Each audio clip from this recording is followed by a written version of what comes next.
নমস্কার, গুরু কৃপাই কেবলম। আমি পঞ্চম ভাব অর্থাৎ সন্তান ভাব বা সুদ ভাব বা ফিফথ হাউসে শুক্র গ্রহ থাকলে জাতক জাতিকাদের কী প্রভাব পড়ে সেই সম্পর্কে বিস্তারিত আলোচনা করছি। বিগত কয়েকদিন আগে লগ্ন থেকে চতুর্থ ভাব পর্যন্ত আলোচনা করেছি। এই সব জাতক জাতিকাদের জীবনের সফলতা অনেক তাড়াতাড়ি পায়। পঞ্চম ভাবে যদি শুক্র গ্রহ বসে থাকে তাদের সফলতা খুব তাড়াতাড়ি হয় এবং অনেক সহজভাবে পায়। কারণ পঞ্চম ভাব থেকে আমরা সফলতা বিচার করে থাকি, পঞ্চম ভাব থেকে আমরা সফলতা বিচার করে থাকি এবং শুক্র হচ্ছে নৈসর্গিক শুভ গ্রহ। এদের আর্থিক অবস্থাও অনেক ভালো হয়, আর্থিক অবস্থাও অনেক ভালো হয় এবং মনোরম ও বিলাসবহুল জীবনযাপন করতেও পারে। এরা ভোগ করতে পারে কারণ ভোগ বিলাসের সঙ্গে এরা আনন্দ উপভোগ এইসব করার মানসিকতাও থাকবে, কারণ পঞ্চম ভাব থেকে মনোরঞ্জনের বিচার করা হয়। পঞ্চম ভাব থেকে আমরা মনোরঞ্জনের বিচার করে থাকি এবং শুক্র মনোরঞ্জন ও বিলাসবহুল জীবনযাপনের কারক গ্রহ।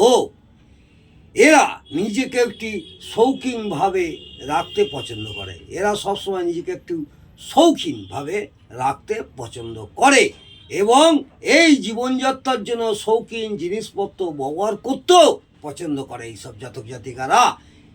এরা জীবনে প্রচুর সম্মানও পায়, এরা জীবনে প্রচুর সম্মানও পায় এবং অনেক প্রতিষ্ঠা লাভও করে। সন্তান ভাগ্য এদের খুব ভালো, কিন্তু শুক্র বা পঞ্চম ভাব যদি অশুভত্বের ছোঁয়া পায়, অশুভত্বের ছোঁয়া পায় তাহলে সন্তান নিয়ে দুশ্চিন্তা থাকবে বা থাকে, বা পঞ্চম ভাবের উপর অশুভত্বের ছোঁয়া যদি বেশি থাকে তাহলেও সমস্যা হয়।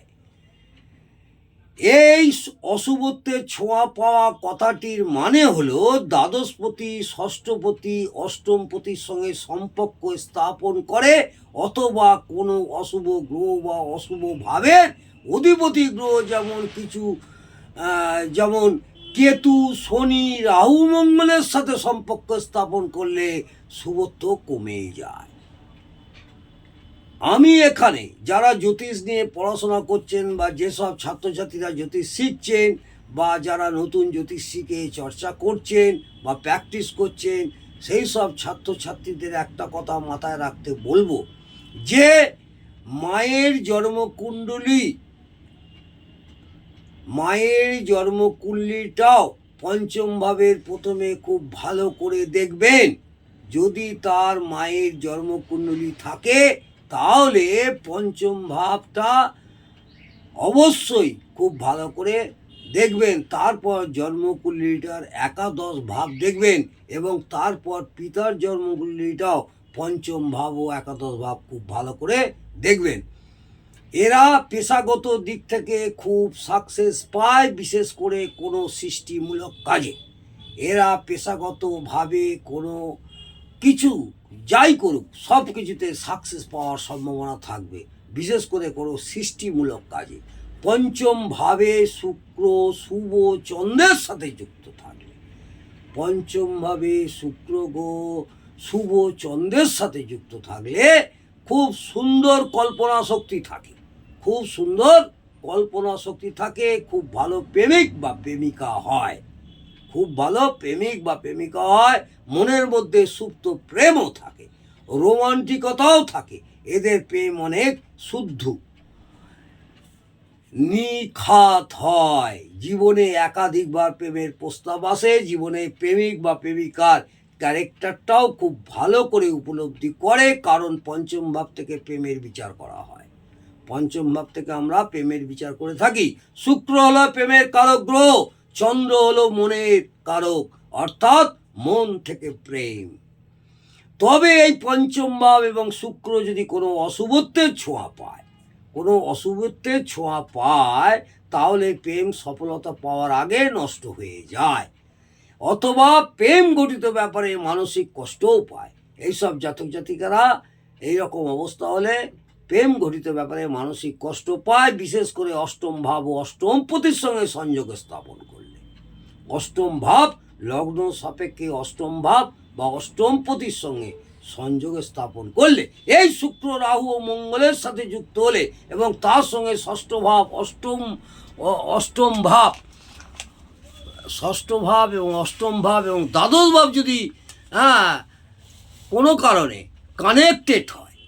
কারণে কানেক্টেড হয় তাহলে প্রেম অবৈধও হতে পারে, বিয়ের পরেও একটা অবৈধ প্রেম হতে পারে। এদের শিক্ষাগত যোগ্যতা তুলনামূলকভাবে অনেক বেশিও থাকে। এইসব জাতক জাতিকাদের শিক্ষামূলক যোগ্যতা তুলনামূলকভাবে অনেক বেশি থাকে এবং একাধিক শিক্ষায় পারদর্শী হবারও সম্ভাবনা দেখা যায়। এরা খুব ইন্টেলিজেন্ট হয়, কারণ পঞ্চম ভাব থেকে মেধার বিচার করা হয়। পঞ্চম ভাব থেকে আমরা মেধারও বিচার করে থাকি। এবং শুক্র নৈসর্গিক শুভ গ্রহ, শুক্র হচ্ছে নৈসর্গিক শুভ গ্রহ। এরা খুব শুধু ভোগই করে না, দান ধ্যান করতেও পছন্দ করে। সকলে প্রিয় পাত্র হয়, কারণ এরা খুব মিশুকে হয়। এইসব জাতক জাতিকারা খুব মিশুকে হয়, এদের ধর্মে মতি থাকে এবং খুব ভালো মন্ত্র উচ্চারণ করে। ঠাকুরেরও পূজা করতে এরা পছন্দ করে বা ঠাকুরের পূজা করে। এরা যদি নিয়মিত মন্ত্রপাঠের দ্বারা ঠাকুরের পূজা অর্চনা করে তাহলে খুব ভালো জীবনের উন্নতির ক্ষেত্রে সফলতা পায়, কারণ পঞ্চম ঘর থেকে পূজা অর্চনারও বিচার করা হয়। এবং শুক্র হচ্ছে নৈসর্গিক শুভ গ্রহ ও শুক্রাচার্য নিষ্ঠাবান গুরু। শুক্রাচার্য হচ্ছে নিষ্ঠাবান গুরু। এই শুক্র যদি পাপদৃষ্ট, পাপ পীড়িত, পাপ মধ্যগত, শত্রু গৃহগত, দুস্থানগত বা দুস্থানপতি হয়, বাদক স্থানে থাকেও বাদকপতি হয়, নিচস্থ বা নাশস্থ হয়, অশুভ অ্যাসপেক্টে থাকে, ষোড়শ বর্গে বল কম পায়, তখন সমস্ত শুভত্বের পার্সেন্টেজ কমবে। আবার কিছু কিছু ক্ষেত্রে খুব অশুভ হলে উল্টো ফলও দিতে পারে। অর্থাৎ উপযুক্ত ফলগুলো কতটা কার্যকর হবে সেটা শুক্রের শুভত্ব অশুভত্বের উপর নির্ভর করবে। আজকে আমি এই পর্যন্ত আলোচনা করলাম, আগামী দিনে বাকি ভাবগুলো নিয়ে আলোচনা করব। যদি আমার এই ভিডিওটি আপনাদের ভালো লাগে অবশ্যই কমেন্টে একটু জানাবেন এবং লাইক করতে ভুলবেন না। নমস্কার, জয় মা তারা। ভালো থাকুন, সুস্থ থাকুন, আনন্দে থাকুন।